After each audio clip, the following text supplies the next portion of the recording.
औज़ुबिल्लाहिमिनश्शैतानिर्रजीम बिस्मिल्लाहिर्रहमानिर्रहीम अल्लाहुम्मा अफ़्तह अलैना हिकमतका वंशुर अलैना रहमतका या ज़ल जलाल वल इकराम। अस्सलाम वालेकुम स्टूडेंट्स।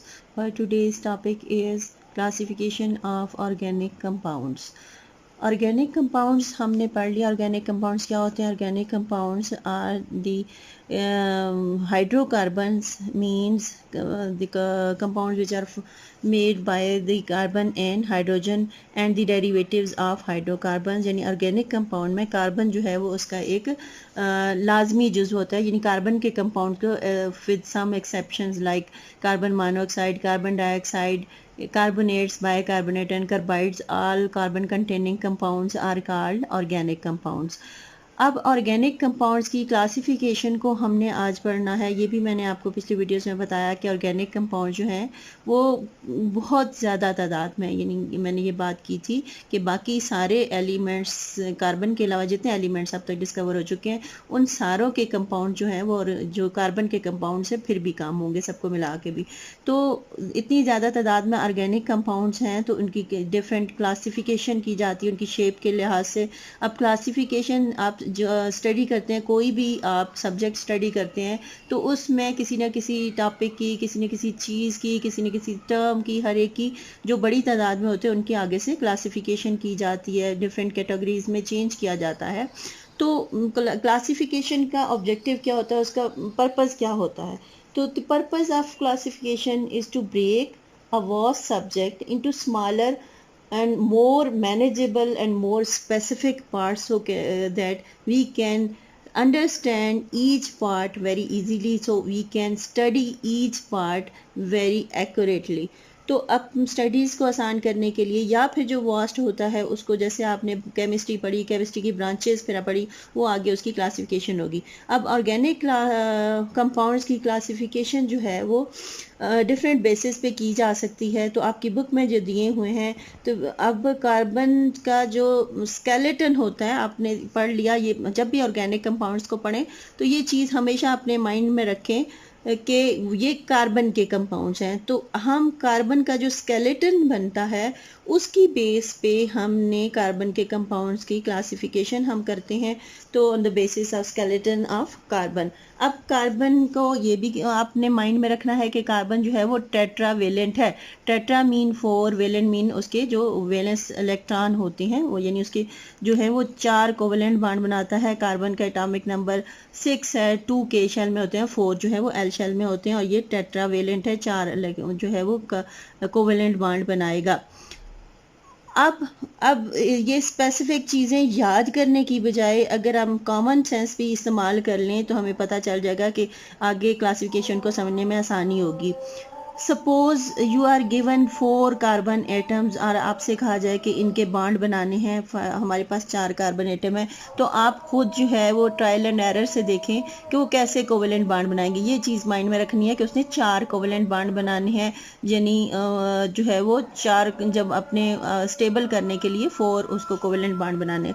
तो आपको 4 एटम कार्बन के दिए जाएं और हाइड्रोकार्बन बनाना है, यानी सिर्फ हाइड्रोजन और कार्बन का कंपाउंड बनाना है, तो कैसे वो कोवेलेंट बॉन्ड जो है वो कैसे बनाएंगे?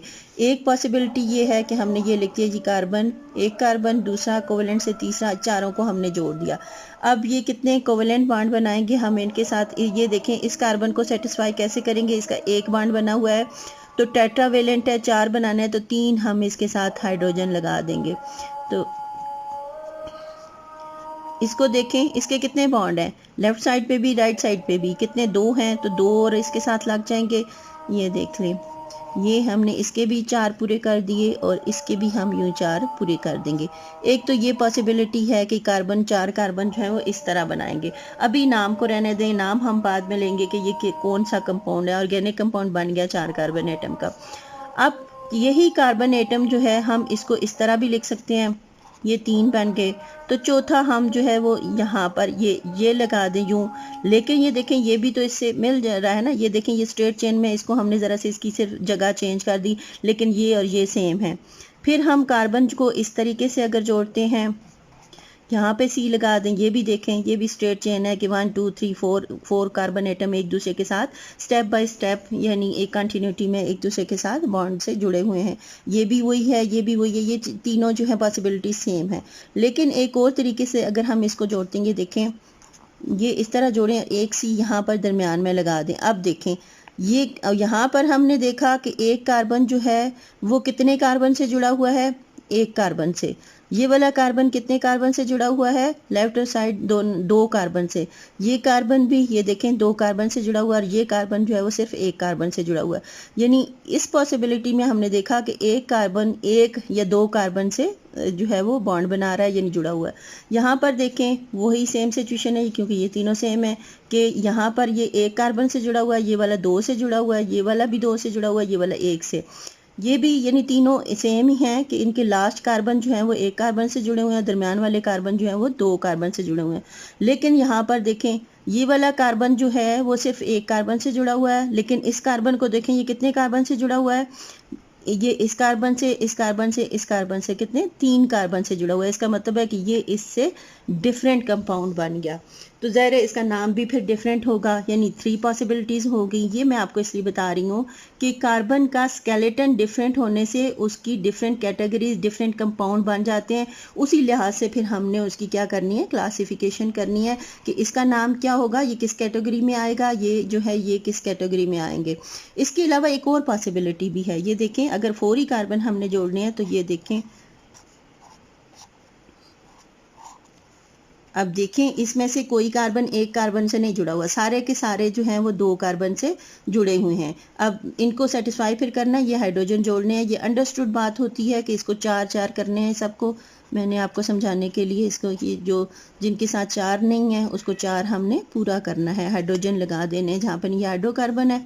तो जो उसमें कमी है यहाँ पर भी इसी तरह ये 1 2 इस पे 3 लगेंगे, ये सारे हमने इसके साथ क्या करने हैं, हाइड्रोजन से इसको सेटिस्फाई कर देना है इसके साथ। इसमें अब 2 हाइड्रोजन लगेंगे, H2 मैं लिख देती हूँ कि 2 हाइड्रोजन लगेंगे, 2 बांड ये हैं और 2 ये और 4 हो जाएंगे। इसके साथ भी 2 बांड हाइड्रोजन बनाएगा और इसके साथ भी क्योंकि 2 बने हुए हैं, ये टेट्रावेलेंट है, 4 हमने लाजमी इसके पूरे करने हैं। तो ये पॉसिबिलिटीज़ होती हैं। इसका मतलब है कि हम अगर क्लासिफिकेशन करना चाहें तो हम देखेंगे। अब हम यहाँ पर इसका एक फ़्लो चार्ट बनाने की कोशिश करते हैं। ऑर्गेनिक कंपाउंड्स हमने इसी को अपने जहन में रखना है कि क्या क्या स्केलेटन बन सकता है ऑर्गेनिक कंपाउंड्स। अब इसकी जो है स्केलेटन के लिहाज से 2 बड़ी टाइप्स आ जाएंगी। कौन कौन सी 2 बड़ी टाइप्स आ जाएंगी यहाँ पर देखें। एक तो है ये सीधी चेन बन रही है। चेन का मतलब होता है कि एक कड़ी के साथ दूसरी कड़ी जोड़े, दूसरी के साथ तीसरी, तीसरी के साथ चौथी, जितनी बड़ी लंबी चेन बनाते जाए, आप जितने कार्बन लगाते जाएं आगे जोड़ते जाएं तो वो एक सीधी चेन बन जाएगी। तो ये जो कैटेगरी आ जाएगी ये क्या हो जाएगा, हमारे पास जो है ये ओपन चेन स्ट्रक्चर आ जाएगी। ओपन चेन स्ट्रक्चर ये भी ये देखें ये ओपन चेन है और ये भी जो है ये ओपन चेन है, लेकिन ये देखें ये क्लोज चेन है। तो ये 2 कैटेगरीज हमारे पास, फर्स्ट बेसिक कितनी कैटेगरीज आ रही, एक ओपन चेन और दूसरी क्लोज। अब ये देखें ये क्लोज है, इसमें पहला और आखिरी कोई भी नहीं है, बल्कि ये सारे एक साइकिल में क्लोज हो गए हैं।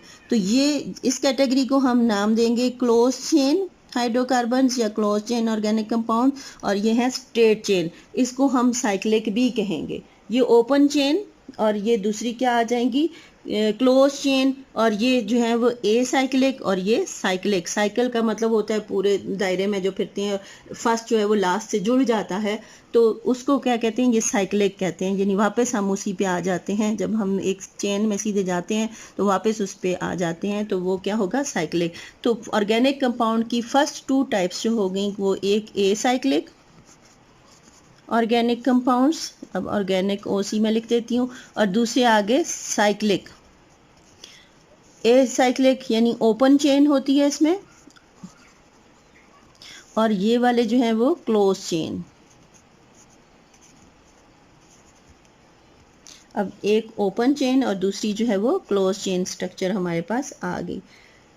अब आगे हम देखते हैं ईच कैटेगरी को फर्दर हम देखेंगे। अब इसकी एग्जांपल्स हम बाद में पढ़ेंगे, पहले देख लेते हैं कि क्या इसका जो है वो हम पहले ओपन चेन स्ट्रक्चर को देख लेते हैं कि ओपन चेन स्ट्रक्चर में भी हमने जो एग्जांपल्स ली थी, अब देखें एक तो ये वाली थी, ये सीधी चेन बन रही है, सीधा सीधा जा रहा है, हर कार्बन एटम जो है वो एक या दो कार्बन एटम से जुड़ा हुआ है, इसमें भी और लेकिन इसमें यहाँ आके देखें कि हर कार्बन एटम एक या दो से नहीं बल्कि एक कार्बन एटम ये जो है 3 कार्बन एटम से जुड़ा हुआ है। तो ऐसी स्ट्रक्चर या ऐसा कंपाउंड जिसमें एक कार्बन एटम 2 से ज़्यादा कार्बन एटम से जुड़ा हो, उसको हम ब्रांच्ड कहेंगे कि वो उसकी ब्रांच है, ये ब्रांच्ड चेन। ये यानी ब्रांच जो है वो शाख को कहते हैं। तो इसकी ये शाख निकली हुई है, देखें ये सीधी चेन जा रही है लेकिन इसके साथ ये एक ब्रांच बन गई और ये इसके साथ एक और कार्बन जुड़ गया यहाँ पर, तो ये इसकी क्या बन गई, ब्रांच। तो इसकी फिर दो आगे से कैटेगरीज हो गई ओपन चेन की या ए साइक्लिक कंपाउंड की, फिर दो कैटेगरीज आगे से बन गई। एक ओपन चेन है जिसमें स्ट्रेट चेन आ जाती है और एक ब्रांच्ड। तो यहाँ पर फिर इसकी दो कैटेगरीज बन गई। कौन कौन सी बन गई, एक जो है स्ट्रेट चेन और एक है ब्रांच्ड का मतलब है जिसकी शाखाएं निकली हुई हो। तो दूसरी कौन सी बन गई, इसकी ब्रांच्ड स्ट्रक्चर आ गई। अब फिर अगर हम चलते हैं दूसरे की तरफ, साइक्लिक कंपाउंड्स की तरफ चलते हैं। अब एक और कैटेगरी बीच में आती है लेकिन वो मैं आपको लास्ट में बताऊंगी कि आगे जो है वो दोनों में, ये एक साइक्लिक में भी हो सकता है और साइक्लिक में भी हो सकता है, वो किस बेस पे बनाई जाती हैं ये हम ये वाला पढ़ लें, फिर आखिर में हम उसको डिस्कस करेंगे। अब दूसरी है साइक्लिक, इसकी तरफ आ जाएं। साइक्लिक में क्या होता है,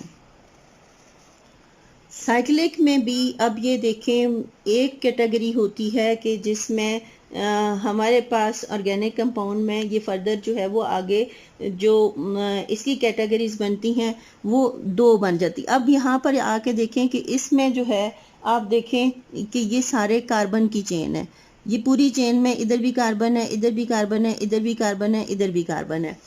तो अगर ये सारे कार्बन हो तो अलग कैटेगरी है, लेकिन एक और इसकी आ जाती है कि इसमें कार्बन के अलावा भी कोई आ जाता है। इसमें कंपाउंड कौन कौन से आ सकते हैं, इसमें कार्बन के अलावा अगर इसमें कोई और कंपाउंड आ जाते हैं तो जैसे सल्फर, ऑक्सीजन, नाइट्रोजन रिंग के अंदर आ जाए, तो यानी ये जो क्लोज चेन बनी हुई है, ये रिंग बना हुआ है, तो इस रिंग के अंदर अगर कार्बन के अलावा ऑक्सीजन, सल्फर या नाइट्रोजन में से कोई आ जाए तो फिर उसकी दूसरी कैटेगरी बन जाएगी। फॉर एग्जांपल हम देखते हैं अगर ऑक्सीजन आ जाए इसमें हमारे पास, ये देखें अगर हमारे पास इस तरह की स्ट्रक्चर है, ये डबल बॉन्ड बन रहा है। अगर यहाँ पर मैं कुछ नहीं लिखती, ये सिर्फ लाइनें डालती हूँ, तो इसका मतलब होता है यहाँ पर कार्बन है, यहाँ पे कार्बन होगा। जहाँ पे कुछ भी नहीं लिखा हुआ इसका मतलब है कि ये क्या है, कार्बन है। अगर ये आ जाए यहाँ पर, अब कार्बन नहीं है, मैंने ओ लिख दिया है। जहाँ पर मैंने ये जो कोने बन रहे हैं ना, ये सारे यहाँ पर कार्बन है, कुछ भी नहीं लिखा होता। केमिस्ट्री में ऐसे लिखते हैं जब इसकी स्ट्रक्चर, जहाँ पर कुछ भी नहीं होता वो कार्बन होता है। सिंगल लाइन होती है तो उसका मतलब है सिंगल बॉन्ड, डबल लाइन हो जाती है तो उसका मतलब होता है डबल बॉन्ड। तो अगर कार्बन के एक जो है वो क्लोज चेन इस तरह बनती है कि सारे के सारे हर जो है वो उसमें कार्बन होते हैं, और एक चेन उससे बनती है कि कार्बन के अलावा ऑक्सीजन, सल्फर, नाइट्रोजन भी आ सकता है। तो दो कैटेगरीज बन गई, एक होमोसाइक्लिक और एक हेट्रोसाइक्लिक। होमो का मतलब होता है सेम और हेट्रो का मतलब होता है डिफरेंट। तो यहाँ पर फिर साइक्लिक को आगे से दो ब्रांचेस बन गई, हम फ्लो चार्ट इसका बना रहे हैं। कौन कौन सी दो बन गई, एक होती है हेट्रोसाइक्लिक जिसमें कार्बन के अलावा कोई और आ जाए, ऑक्सीजन, सल्फर और नाइट्रोजन में से, तो वो कौन सी हो जाएगी, हेट्रोसाइक्लिक। हेट्रो का मतलब होता है डिफरेंट, साइक्लिक का मतलब होता है रिंग। तो ये हेट्रोसाइक्लिक कंपाउंड्स आ गए, और दूसरा जिनमें सारे जगह पे कार्बन है तो वो कौन सी हो गई, होमोसाइक्लिक। समझ आ गई इस बात की कि साइक्लिक में भी आगे दो कैटेगरीज बन जाती हैं। जो क्लोज चेन स्ट्रक्चर होती है यानी वो रिंग बना हुआ होता है, तो उस रिंग के अंदर हर कॉर्नर पे सिर्फ कार्बन हो तो वो होमोसाइक्लिक कंपाउंड होंगे, और कार्बन के अलावा कोई और एलिमेंट होगा तो वो हेट्रोसाइक्लिक कंपाउंड होंगे। अब हम आ जाते हैं होमोसाइक्लिक की तरफ। अब एलिसाइक्लिक कंपाउंड कौन से होते हैं? होमोसाइक्लिक में देखें, यहाँ पर मैंने आपको एग्जांपल दी थी कि ये होमोसाइक्लिक है और ये क्या है, हेट्रोसाइक्लिक है। अब होमोसाइक्लिक में भी अब देखें, ये होमोसाइक्लिक है तो इसमें आप देखें कि ये इसमें जो है क्लोज चेन स्ट्रक्चर होती है, ओपन चेन की तरह होती है, लेकिन इनमें डिफरेंस क्या होता है? अब ये देखें, ये ओपन चेन है और ये क्लोज चेन है। अब ओपन चेन और क्लोज चेन में क्या डिफरेंस है? यहाँ पर CH3 है, फिर ये CH2 है अगला, और फिर CH2 है, फिर ये CH3 है। अब यहाँ पर CH3 की बजाय यहाँ पर सारे क्या हैं? CH2 हैं, CH2 हैं, CH2 है। अब उसमें से H यहाँ पर कितने डिफरेंट है? यहाँ पर बाकी ये भी CH2 है, ये भी CH2 है, लेकिन ये CH3 है और ये भी CH3 है, यानी एक H यहाँ पर ज़्यादा और एक H यहाँ पर ज़्यादा। इसका मतलब है H2 का डिफरेंस होता है ओपन चेन में और क्लोज चेन में। तो ये ओपन चेन से की जो प्रॉपर्टीज़ होती हैं ये मैच करती हैं, लेकिन सिर्फ H2 का फ़र्क होता है या H2 की तरह का होता है। तो ये क्या कहलाता है? एलिसाइक्लिक। अब दूसरा जो है एरोमेटिक है। अब एलिसाइक्लिक ये हो गया। अब एरोमेटिक क्या होता है? हम ये देखें, अगर हम 6 कार्बन का कंपाउंड बनाएं,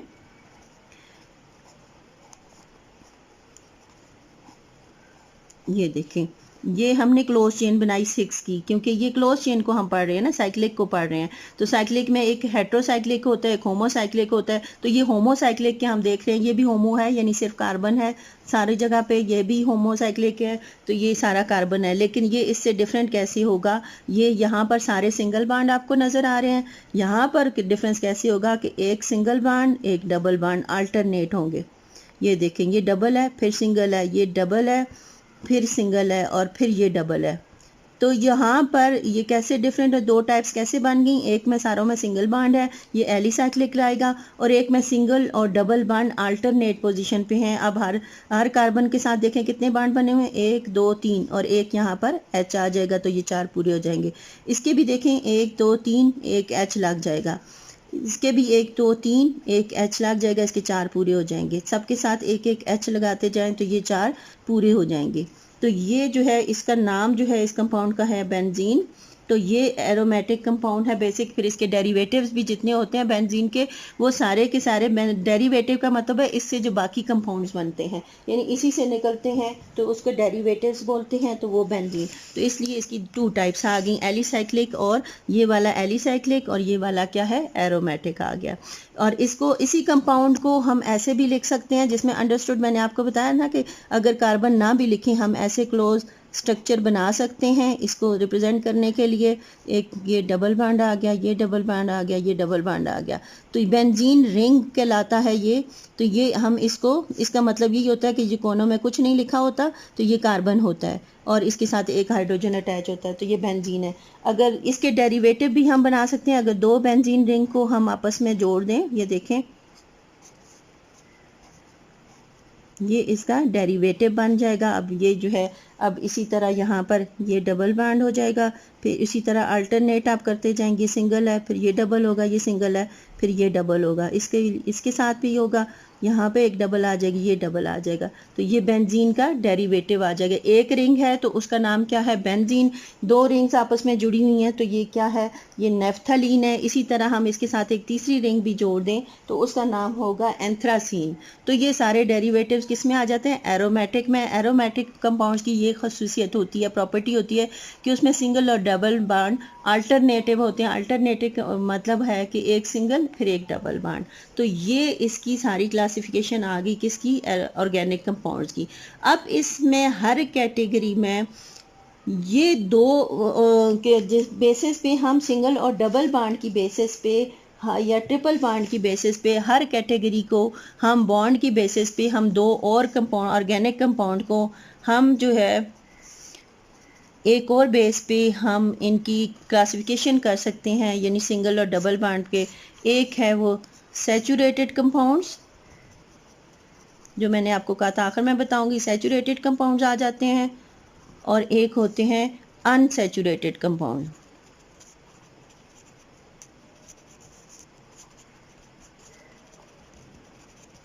अब सैचुरेटेड और अनसैचुरेटेड, ये आपने सोल्यूशन वाले चैप्टर में सोल्यूशन के बारे में पढ़ा था कि अनसैचुरेटेड सोल्यूशन और सैचुरेटेड सोल्यूशन कौन से होते हैं। सैचुरेटेड सोल्यूशन वो होता है कि जिसमें जो है वो मज़ीद सल्यूट जो है वो डिज़ोल्व ना हो सके।